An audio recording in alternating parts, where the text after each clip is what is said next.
आषाढी वारी 2026 दरम्यान राज्याच्या सार्वजनिक आरोग्य विभागाने भक्ती विठोबाची सेवा आरोग्याची या संकल्पनेतून तब्बल 7,23,082 वारकरी भाविकांना मोफत आरोग्य सेवा पुरवली।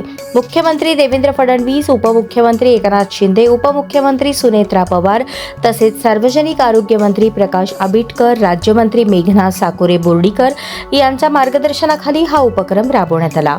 यंदाच्या वारीत प्रथमच एअर ॲम्ब्युलन्स आणि आरोग्य संपन्न वारी या डिजिटल ॲपचा वापर करून आरोग्य सेवा अधिक जलद व तंत्रज्ञानाधारित करण्यात आल्या। पालखी मार्गापासून पंढरपूरपर्यंत व्यापक आरोग्य यंत्रणा उभारण्यात आली। यासाठी 353 रुग्णवाहिका, 43 सुसज्ज ICU, 156 आपला दवाखाना, 215 आरोग्य दूत, 3087 वैद्यकीय अधिकारी व कर्मचारी, 302 तज्ज्ञ डॉक्टर तैनात करण्यात आले। पंढरपूरमध्ये 24 तास कार्यरत ICU, महाआरोग्य शिबिरे, मोफत चष्मा वाटप, डिजिटल मॅपिंग, पाणी स्त्रोतांचे निर्जंतुकीकरण, डेंग्यू मलेरिया प्रतिबंधात्मक उपाययोजना, स्वच्छता अभियान आणि आरोग्य जनजागृती यांसह विविध सेवा पुरवण्यात आल्या। आरोग्य विभागाच्या माहितीनुसार आतापर्यंत 7,18,635 बाह्य रुग्णांवर उपचार, 4,447 रुग्णांना आंतररुग्ण सेवा तर 1,533 रुग्णांना पुढील उपचारासाठी संदर्भित करण्यात आले।